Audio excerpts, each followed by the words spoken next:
नमस्कार फ्रेंड, मैं एडवोकेट सुमन कुमार सिंह आपका अपने YouTube चैनल पे हार्दिक अभिनंदन और स्वागत करता हूँ। आज है 9 मई और आज से रिलेटेड जितने करंट अफेयर्स के क्वेश्चंस बन सकते हैं उन सबको करेंगे और उससे रिलेटेड जो भी इम्पोर्टेंट पॉइंट है एग्जाम पॉइंट ऑफ व्यू से उनको भी डिस्कस करेंगे। तो चलते हैं first question. The United Nations and its partner agency have launched how much USD for vulnerable country to fight against COVID-19? संयुक्त राष्ट्र और उसके साझेदार एजेंसियों ने कोविड-19 के खिलाफ लड़ने के लिए कमजोर देशों के लिए कितना USD दिया है? ऑप्शन देख लेते हैं। 2 billion USD, 4 billion USD, 6 billion USD, 6.7 billion USD। सही आंसर बताइए। यूनाइटेड नेशंस ने 2 बिलियन USD सैंक्शन किया था, लेकिन बाद में सभी के रिक्वेस्ट पे ये बढ़ा के 6.7 बिलियन USD कर दिया। अब यूनाइटेड नेशन आया, तो यूनाइटेड नेशन क्या है थोड़ा इसके बारे में भी देख लेते हैं। United nation intergovernmental organisation that aims to maintain international peace, security, develop friendly relation among nation. ये एक इंटर गवर्नमेंटल ऑर्गेनाइजेशन है और एक दूसरे कंट्री के बीच फ्रेंडली और पीसफुल रिलेशन बनाने का काम करता है। सेकेंड वर्ल्ड वॉर के बाद इसका एस्टेब्लिशमेंट हुआ था कि फ्यूचर में ऐसा वॉर ना हो, इसके लिए फॉर्मेशन 24 अक्टूबर 1945 को हुआ था। 193 मेंबर्स हैं और 2 ऑब्जर्वर स्टेट्स है। सेक्रेटरी है एंटोनियो गुटेरेस और हेडक्वार्टर है New York. Next, which institution has created antimicrobial face mask that can be washed and reused for 50 times? किस संस्था ने रोगाणुरोधी फेस मास्क बनाया है जिसे 50 बार धोया और पुनः यूज किया जा सकता है? आपके ऑप्शन है IIT Kanpur, IIT Hyderabad, IIT Delhi, कोई भी नहीं। आजकल IIT हर दिन कुछ न कुछ कोविड-19 से बचने के लिए कर रहे हैं। आज भी किया है। आज किस IIT ने किया है? तो ये IIT दिल्ली ने किया है। Alumnus and faculty member from Indian Institute of Technology Delhi have jointly created an antimicrobial and washable face mask which can be reused up to 50 washes, named ANSAFE. The mask will be available at the cost of $299 for the pack of 2 and $589 for the pack of 4. एक पूर्व छात्र भारतीय प्रौद्योगिकी संस्थान दिल्ली के एक संकाय सदस्य ने संयुक्त रूप से एक anti microbial and washable face mask बनाया है जिसे 50 वॉश तक फिर से उपयोग किया जा सकता है और ये एनसेफ के नाम से बेचा जाएगा और 299 रुपए का 2 पैक है और 4 पैक 589 रुपीज में उपलब्ध होंगे, इसलिए इकोनॉमिकल भी है, यूज किया जा सकता है बहुत अच्छे से।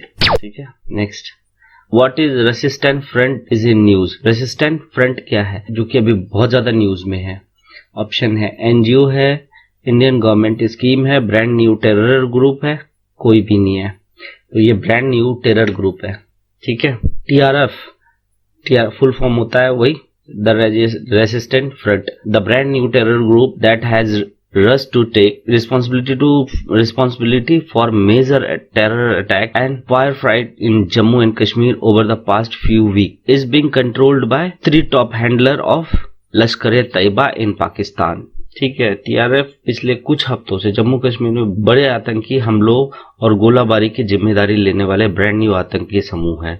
पाकिस्तान में लश्कर तैयबा के 3 शीर्ष संचालक, अब नाम पता नहीं क्या क्या है, इनको द्वारा नियंत्रित किया जाता है। एक खुफिया रिपोर्ट में ये चीज जो राष्ट्रीय सुरक्षा योजना बनाते हैं उन्होंने इस चीज को प्रस्तुत किया है। TRF जो है वो पिछले साल के लास्ट में लॉन्च किया था जब जम्मू और कश्मीर के विशेष स्थिति को समाप्त कर दिया था और इनको केंद्र शासित प्रदेश बना दिया गया। लद्दाख जम्मू और कश्मीर में विभाजित कर दिया गया था। When World Thalassemia Day is being observed? ये डे इंपॉर्टेंट डे से आया। May 8, May 7, May 6, May 5। तो आपका सही आंसर है May 8। Every year, World Thalassemia Day is observed on May 8. It aims to create awareness about the thalassemia and avoid disease from transmitting to other. हर साल के 8 मई को मनाया जाता है और इसका मेन एम है अवेयरनेस क्रिएट करना ताकि इस डिजीज को अवॉइड किया जा सके, दूसरों में ट्रांसमिट ना कर सके। ठीक है। इस साल का थीम है the downing of new era for thalassaemia, time for global effort to make novel therapies accessible and affordable to patients. Thalassaemia is a genetic blood disorder that is characterized by abnormal hemoglobin production। ठीक है, ये genetic blood disorder होता है जिसमें haemoglobin का production abnormal तरीके से होता है, और ये दो तरीके का मेनली होता है। There are two type of thalassaemia, namely alpha thalassaemia and beta thalassaemia. Question वाला एरिया ये है कि जो थैलेसीमिया है वो कितने टाइप का होता है, तो अल्फा एंड बीटा। ठीक है, India is a thalassaemia belt of the world. India में बहुत बड़े लोग इससे ग्रसित हैं। Over 3.7 of total thalassaemia patients are in India. लगभग 4% वर्ल्ड का पेशेंट इंडिया में है, और इंडिया के अंदर वेस्ट बंगाल सबसे ज्यादा अफेक्टेड है इस बीमारी से। ठीक है, नेक्स्ट, ये इस तरीके का कुछ है। Narendra Batra term extended till World Body's next Congress. What was the which was postponed to May next year due to the uncertainty surrounding the COVID-19. Who is Narendra Batra? Narendra Batra का कार्यकाल विश्व निकाय के अगली कांग्रेस तक बढ़ा, जिसे अगले साल मई तक स्थगित कर दिया गया है क्योंकि कोविड-19 की अनिश्चितता है। नरेंद्र बत्रा कौन है इसमें? ठीक है, प्रेसिडेंट ऑफ FIH मतलब federation of Indian hockey, president of sports authority of India, secretary of BCCI तो जानते होंगे, board of cricket control of India, या कोई भी नहीं। तो ये प्रेसिडेंट है FIH के। ठीक है, ये है Narendra Batra. Next, the scientist have fabricated an economical and energy efficient wafer scale photo detector using gold silicon interface. The thin slice based device can be used for security applications. Which institution has developed? वैज्ञानिकों ने सोना silicon interface का उपयोग करके किफायती और ऊर्जा कुशल wafer scale photo detector विकसित किया है। पतली स्लाइस आधारित डिवाइस का उपयोग सुरक्षा अनुप्रयोगों के लिए किया जा सकता है। किस संस्था ने इसको डेवलप किया है? Jawaharlal Nehru centre for advance scientific research, Indian institute of technology Delhi, Indian institute of technology Bombay, none of them. सही आंसर क्या है? Jawaharlal Nehru centre for advance scientific research. ठीक है। On May 7, 2020, Petroleum Minister Sri Dharmendra Pradhan and which country Energy Minister held a meeting through video conference and agreed to sign a MOU on cooking coal. 7 मई 2020 को भारतीय petroleum minister Shri Dharmendra Pradhan और किस देश के ऊर्जा मंत्री ने वीडियो कॉन्फ्रेंस के माध्यम से एक बैठक की और कुकिंग कोल पर एक समझौता ज्ञापन पर हस्ताक्षर करने के लिए सहमत हुए? Russia, Japan, Uzbekistan, none. Uzbekistan या रशिया सही हो सकता है क्योंकि कुकिंग कोल उधर प्रचुर मात्रा में है। ठीक है, तो सही आंसर है Russia. India will required 180 million ton of cooking coal by 2030-2031। India को 180 मिलियन टन कुकिंग कोल चाहिए 2030-31 तक, क्योंकि इंडिया ने डिसाइड किया है स्टील प्रोडक्शन 300 मिलियन टन तक बढ़ाने के लिए 2030 तक, और स्टील प्रोडक्शन में कुकिंग कोल मेनली यूज्ड होता है। India also aims to meet 35% of cooking coal demands indigenously. 35% तो इंडिया में अपना इनको मिल जाता है कुकिंग कोल, उसके बाद का इंपोर्ट करना पड़ेगा। तो cooking coal reserve in India is around 27.9 billion ton. ये 27.9 बिलियन टन का रिजर्व है इंडिया के अंदर कुकिंग कोल का।